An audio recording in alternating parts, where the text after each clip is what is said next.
Hey, salut tout le monde, c'est Transciné. Aujourd'hui, on se retrouve pour une nouvelle vidéo. Alors, dans cette vidéo, je vais vous donner mon avis sur l'épisode 5 du spin-off The Walking Dead d'Daryl Dixon.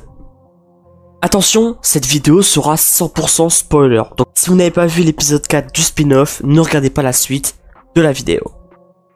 Vous êtes prêts? C'est parti. Je vais pas tourner autour du pot. Pour moi, l'épisode 5 est tout simplement le meilleur. De très très loin. J'avais surkiffé l'épisode 2, mais le 5 là, c'est du très très haut niveau. Vraiment. Donc, on va parler de scènes marquantes, comme depuis le temps qu'on attendait de savoir pourquoi, de savoir comment Daryl est arrivé en France, on le sait enfin. On a eu des scènes de flashback juste énormes. Moi, j'ai adoré cette scène de flashback. Retrouver Daryl avec une arme, retrouver Daryl avec son arbalète et sa moto, c'était juste trop bien. Ça m'avait manqué. Vraiment, ça m'avait grave manqué.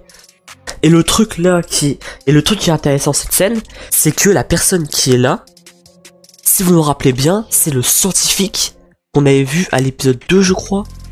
À l'épisode 2 ou l'épisode 3, c'est le scientifique français qu'on avait vu. Donc c'est très intéressant pourquoi il est là. Donc c'est très intéressant qu'il est là. En plus il demande des zombies. Voilà. Encore une fois, je pense que vous avez l'habitude à chaque critique, je le dis tout le temps, mais les paysages sont encore juste incroyables. Bon, voilà, tout simplement. Les clichés sur le bateau, sur la scène. Donc voilà, c'est encore hyper beau. J'en parlerai un peu plus en fin de vidéo. Donc voilà, revoir Daryl avec son arbalète tuer des zombies, c'est... Ça m'avait grave manqué, vraiment. Ça m'avait tellement manqué, c'était... De toute façon, Daryl sans son arbalète, c'est moins classe. Bah, de toute façon, Daryl, qu'il soit en arbalète ou pas, il est charismatique de fou. Mais avec son arbalète, c'est un level au-dessus. Et voilà, comme je vous ai dit, le scientifique demande à, on va dire, livrer des zombies dans des genres de conteneurs. Donc ça, c'est super intéressant. Finalement, bah, du coup, on sait que c'est pourquoi qu'ils font ça. Mais voilà, c'est super intéressant de savoir que, finalement, le scientifique se faisait livrer des zombies par un autre groupe, quoi. Bon, j'adore l'alchimie entre Daryl et Laurent. Je trouve que Daryl, encore une fois, se livre beaucoup. Se permet de se livrer, parle beaucoup plus. Et je sais pas, j'aime bien cette petite relation entre eux. Et là, moment aussi... honnêtement, j'étais à deux d'avoir les larmes aux yeux. Quand Daryl parle de Judith, d'Ergie, de Connie, d'Ezekiel, Carole, Pinège, j'étais tellement content. C'est bizarre quand même d'entendre leur prénom. C'est vraiment bizarre. Ça fait vraiment tellement plaisir. Ça fait toujours plaisir. C'est ça en fait que je reprochais un peu à Dead City. C'était que le problème avec Dead City, c'est que on mentionnait jamais les prénoms de la série mère. Jamais. Dans Dead City, on n'a jamais entendu parler de Carole, de Daryl. On n'a jamais entendu parler. Et ça, je reproche à Dead City, c'est dommage. De pas avoir des mentions, par exemple. Là, dans Daryl Dixon, c'est parfait. Là, c'est pareil. Il faut pas être bête pour savoir que Isabelle joue un rôle. Joue clairement un rôle. Elle fait genre à Queen qu'elle le pardonne, qu'elle a tout oublié, mais finalement elle a un plan dans sa tête. Ça, c'est une évidence. Mais encore une fois, et regardez ça. Regardez ça. Comment c'est magnifique. Oh, c'est juste trop beau. Les lumières. Regardez les lumières. Comment c'est vraiment trop beau. Encore une fois, les paysages, les reflets avec les vitres.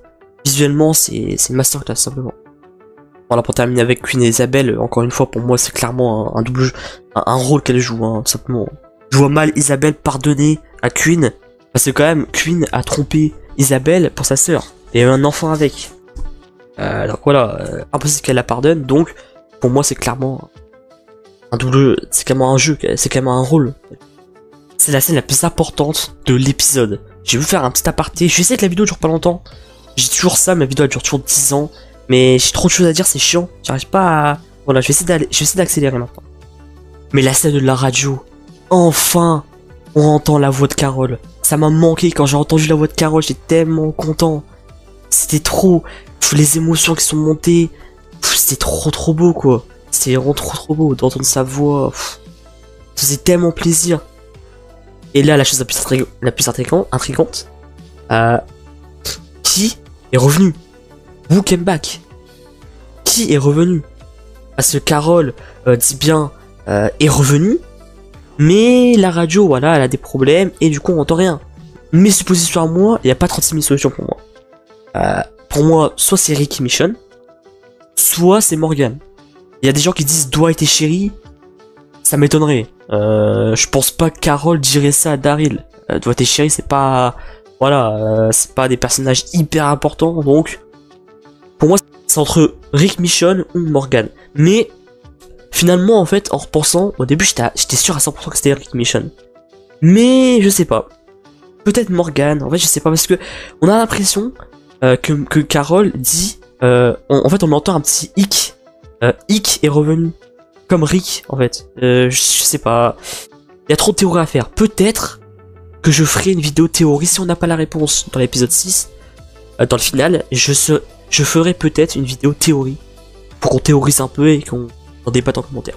Qui est revenu? J'ai très hâte de savoir et ça fait quand même très peur. Si c'est Rick, oh là là. Imaginez c'est Rick. Qui est revenu. Oh là là. Ce serait trop incroyable. Mais aussi Morgan, pour finir, hein, je vais finir. Je vais essayer d'aller vite. N'oubliez pas que dans la scène de fin de Morgan dans Fear, la 8A, il a la radio et il dit que tu sois à Alexandria ou autre, je viens te chercher. Donc est-ce que il a été à Alexandria parce qu'il a trouvé des indices peut-être à Alexandria pour prévenir les autres? Je ne sais pas, mais en tout cas j'ai très hâte de voir c'est qui et j'ai très hâte d'avoir votre avis dans les commentaires. Voilà une scène assez triste quand même. Aslan qui meurt. Ça c'est assez triste, mais c'était un petit bon personnage. Encore une fois, un bon personnage qui meurt, c'est dommage, mais aussi ça on le verra dans le prochain épisode. Ça dans le final, on le verra, j'ai hâte. Si on savait pas c'était quand qu'on allait voir le Mont Saint-Michel. Enfin, on va le voir. Et ça va être sûrement très beau. Très beau. Là aussi, scène très triste. Bah triste, fou. En fait, je suis un peu en colère contre les journalistes. Parce que les journalistes, ils ont bassiné pour cet épisode 5 avec leurs critiques en disant si vous aimez toujours Laurent, vous allez le détester, c'est un petit con, etc. Et ben je vois pas en quoi c'est un petit con. Tout simplement, je ne vois pas. Dans cette scène-là, Daryl s'énerve et c'est totalement logique. Voilà, c'est normal s'énerve parce qu'à chaque fois il y a un problème, il doit rentrer chez lui depuis longtemps, il rentre toujours pas chez lui. Laurent a coupé la corde du bateau tout simplement parce que il veut pas que Daryl parte. Il sait très bien que quand ils vont arriver là-bas, Daryl va partir. Il veut pas parce qu'il est cher à lui. Et moi, je trouve ça plutôt touchant. C'est un enfant, quoi, tout simplement. C'est un enfant. Si un adulte aurait fait ça, à la limite, j'aurais compris. Et là, c'est un enfant, quoi. Voilà, c'est un enfant. Moi, je trouve ça plutôt touchant. Même Daryl, normal qu'il s'énerve. En plus de ça, ça reflète un peu le passé de Daryl. Avec son père qui était violent. Donc voilà, ça reflète un peu lui. Et le câlin après entre Daryl et Laurent, c'est parce que Daryl n'avait pas ça quand il était petit. Il recevait pas de câlin. Donc voilà, moi j'ai trouvé cette scène plutôt touchante. Mais ça fait quand même bizarre de voir Daryl s'énerver. Vraiment, on voit pas souvent s'énerver aussi fort. Ça c'est bizarre, mais voilà, finalement, je trouve Laurent assez touchant. Et je comprends pas trop les journalistes sur ce coup-là. Comme j'ai dit, j'essaye vraiment d'accélérer parce que sa vidéo va durer encore 10 ans et j'ai vraiment pas envie.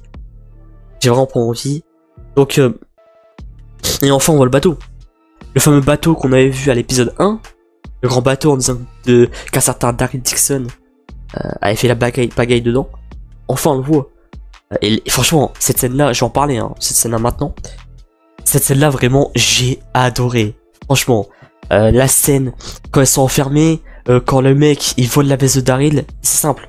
Quand le mec a volé le gilet de Daryl, je me suis dit, c'est mort pour lui. Il est fini, il est mort. Personne ne touche au gilet de Daryl. Personne. C'est fini. Et j'avais raison. C'est terminé pour lui. Daryl qui se fait 3 gars en 2 secondes, c'était juste fou. La scène, là, cette scène juste qui fait flipper avec le zombie. C'est quoi ça? C'est quoi ça, bordel? C'est quoi? Le zombie, on dirait un humain. Non mais on dirait vraiment un humain. Il a monté les escaliers comme un humain. Il a attrapé l'autre gars comme un humain, tout simplement. Il a un peu déchiqueté, ça faisait trop flipper. Et comment... franchement, je sais pas quoi dire tellement c'est juste incroyable. Je trouve qu'il commence vraiment à trouver, on va dire, un remède entre guillemets, parce que c'est des variants.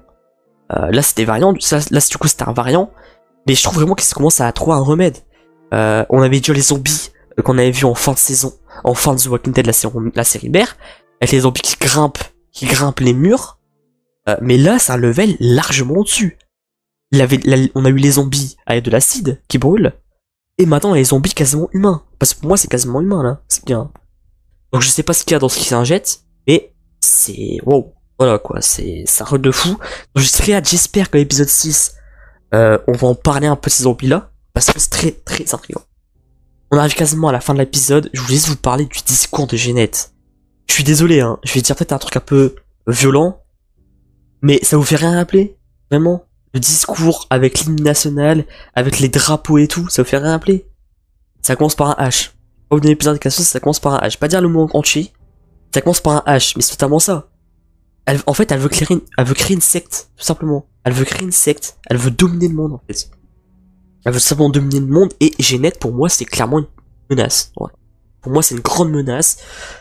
Il va falloir l'éliminer. Voilà, parce que je trouve elle est super dangereuse. Elle est vraiment prête à tout.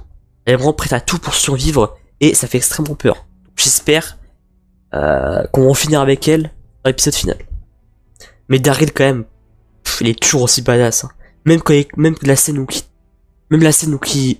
même la scène où qui saute du bateau, ça rend de fou. Ce gars, de toute façon, c'est simple. À n'importe quelle situation, il est badass. Et là, du coup, voilà. La dernière scène de l'épisode, c'est juste choquant. Ils sont dans l'arène. Le zombie qu'il a en face, il est normal, pas de souci. Mais un mec injecte un truc dans le cou de zombie. Comment il devient bizarre. Ça fait flipper. Ses yeux deviennent noirs. Il y a plein de trucs autour de son visage. Je ne sais pas ce que c'est. Mais comme les journalistes avaient dit, cette fois, ils avaient raison. Jamais vu dans l'univers. C'est du jamais vu. Les zombies là, on ne les a jamais vus. Ça fait trop flipper. Le zombie a l'air d'être déchaîné. Je sais pas ce qu'il y a dans le sérum. Je sais pas ce qu'il y a dans la seringue. J'espère qu'on va le savoir parce que ça fait énormément flipper. Parce que ces zombies deviennent de plus en plus humains et de plus en plus dangereux, justement. Donc voilà, c'est le cliffhanger de malade. Donc qu'est-ce qui va se passer pour la suite? C'est compliqué à dire, vraiment. C'est très compliqué à dire, mais Daryl est bien dans la merde. J'espère que quelqu'un va le sauver à temps. Je sais pas comment Daryl va faire, vraiment. Donc voilà, c'est la fin de mon avis des scènes, on va dire. Mon avis des scènes en global. Maintenant, on va parler vite fait. Des personnages. Mais je vais aller très vite, parce que la vidéo elle dure déjà très très longtemps. Je vais parler de certains personnages, pour moi, qui n'ont servi à rien. Sylvie, Falou, Emile, Caudron. Pour moi, ces personnages-là n'ont servi à rien. Voilà. À la limite, Emile et Falou, c'est un peu normal. Parce que c'est des personnages vraiment secondaires. C'est pas des personnages qu'on dit comme principaux, on va dire. Alors que Sylvie, c'est déjà un peu plus important. Sylvie, encore une fois, je vais parler vite de ça, c'est le même souci, comme je vous avais déjà dit. Sylvie n'a pas assez de développement. Elle a rien comme développement. En 5 épisodes, on a dû la voir en tout 30 minutes. Même pas. Je ne comprends pas ce qu'AMC ont voulu faire avec le personnage. Elle a un potentiel de fou, parce qu'on l'a vu dans le premier épisode. Quand elle était en nonne, et qu'elle a tué les gens. Elle a un potentiel de fou, mais pas exploité. On n'a rien. C'est le seul reproche, je pense, que je ferais au spin-off. Pas assez de développement sur les personnages. Caudron, c'est exactement la même chose. On a juste une scène avec lui, quand il dit dans l'arène à Daryl, Daryl, tu vas mourir aujourd'hui pour mon frère. Caudron, il a encore plus de potentiel que Sylvie. Ça peut être un méchant redoutable. Mais pour l'instant, je suis assez déçu pour l'instant. Enfin, je suis assez déçu. Alors, est-ce que, peut-être que finalement, à l'épisode final, tout va changer. Peut-être que Caudron va être là à 100%. En fait, je sais pas ce que j'espère pour le personnage de Caudron. Je veux une belle fin, mais en même temps, je veux pas qu'il meure. Peut-être que finalement, il va se retourner contre Jeanette. Ou soit, ils vont le laisser. Ils vont dire, bon, voilà, tu peux partir. Bref. On va passer plus loin là-dessus. Juste Caudron, pour l'instant, son développement, il est très décevant. J'espère vraiment pas qu'il va mourir et qu'on va le revoir en saison 2. À voir. Vraiment à voir. Mais niveau développement, c'est un peu décevant sur ce coup. Mais c'est vraiment le seul reproche que je peux lui dire pour le spin-off. Pour l'instant. Après, bon, pour moi, vraiment, là, on a Queen. Queen, dans cet épisode, est aussi important. C'est un personnage que moi, personnellement, je fais pas du tout confiance. Voilà. C'est vraiment, comme j'ai dit dans l'épisode 4, c'est un gros manipulateur. Je pense pas qu'Isabelle va réussir à lui faire changer d'avis. Vraiment, parce que tellement que c'est un... Je vais pas dire le mot, mais voilà, c'est pas une personne bien. Je sais pas ce qui va se passer pour lui dans le final, mais on verra bien. Mais en tout cas, j'aime quand même bien son développement. Franchement, j'aime bien son développement. Je trouve que ce coup-là, il gère quand même pas mal. Il gère quand même pas mal Queen. Donc à voir la place qu'il va avoir dans le final. Maintenant, à parler des 3 plus gros de cet épisode, Laurent, Isabelle, Daryl. Isabelle, que dire, vraiment, que dire. Isabelle, perfection. Voilà, je dis perfection. Son développement est juste incroyable. Elle est là à chaque épisode. Sa performance est juste incroyable, vraiment. Clémence Poésie est une excellente actrice. Bon, j'ai rien à dire sur elle. Elle est juste parfaite. J'ai très hâte de la voir dans le final. Je pense qu'elle va avoir beaucoup de choix à faire qui vont être décisifs. Laurent, bah là, Laurent, pareil. L'épisode 4 était un peu plus décevant, était pas très présent. Mais là, vraiment, je l'ai adoré. Là, je trouve qu'il s'est un peu libéré au niveau de son jeu d'acteur. Louis, je sais plus c'est quoi son nom de famille exactement. Mais son prénom c'est Louis, je crois. Et franchement, j'ai bien aimé son jeu d'acteur sur cet épisode-là. Quand elle a commencé à pleurer devant Daryl. Même, il était très important dans cet épisode-là. C'est un très bon personnage. Vraiment, il a beaucoup de haine envers lui. Mais personnellement, je l'aime bien. Je trouve que c'est un enfant super touchant. En plus, la relation avec Daryl, j'adore. J'espère que ça va continuer. L'épisode 6 avec Laurent, ça va être très très chaud. Parce qu'il est, du coup, il est capturé par Jeannette. Qu'est-ce que Jeannette veut faire avec lui? Est-ce qu'elle veut le tuer? Est-ce qu'elle veut l'utiliser? On verra bien. Mais en tout cas, Laurent, très très bien. Et pour terminer, le GOAT, on va terminer en beauté avec lui. Norman Reedus. Voilà, j'ai juste ça à dire. Norman Reedus. Daryl, cet acteur-là, il est juste incroyable. Je suis époustouflé à chaque fois que je le vois. Sa performance est toujours aussi incroyable après 13 ans. Je le répète, hein, tout le temps, mais j'arrive pas à me sortir de la tête ce truc-là. C'est juste fou qu'en 13 ans, le mec arrive toujours à me impressionner. Son jeu d'acteur quand il écrit, quand il engueule Laurent, quand il écrit très fort, toutes ces émotions, on les ressent à travers l'écran et c'est juste incroyable. Donc voilà. Juste pour vous dire, Daryl, c'est de fou. Voilà. Donc voilà, petite aparté avec Carole, voilà, donc Melissa McBride, j'ai très hâte de la voir. Normalement, c'est quasi sûr, on va la revoir dans l'épisode final, voilà, qu'on va voir son apparition. Donc est-ce que ça va être dans le cliffhanger de fin? Est-ce qu'elle va venir au milieu de l'épisode pour sauver Daryl? J'ai très hâte de la revoir. Donc voilà, c'est la fin de ma critique, j'espère qu'elle vous a plu. Mon avis global sur l'épisode, masterclass tout simplement. Visuellement, les personnages, l'ambiance, le stress, les variants. Pour moi, c'est le meilleur entre les 5. C'est vraiment le meilleur, mais de très loin. Parce qu'on a plein de révélations déjà. Donc est-ce que c'est Rick, Sean ou Morgan dans la radio? On verra bien. En tout cas, cet épisode-là, je l'ai adoré pour la millième fois que je le dis. Je l'ai adoré. J'ai très hâte de voir le final. Qu'est-ce qui va se passer? Ça va être très tendu. Ça va être très chaud. C'est la fin de cette vidéo, j'espère qu'elle vous a plu. N'hésitez pas à me dire dans les commentaires votre avis sur cet épisode. Si vous l'avez trouvé excellent ou pas. N'hésitez pas à aller voir ma vidéo News de la semaine partie 7. En plus dedans, je parle du spin-off. Donc n'hésitez pas à aller la voir. N'oubliez pas de liker la vidéo, de la partager pour le référencement. Merci encore une fois pour l'engouement qu'il y a sur ma chaîne.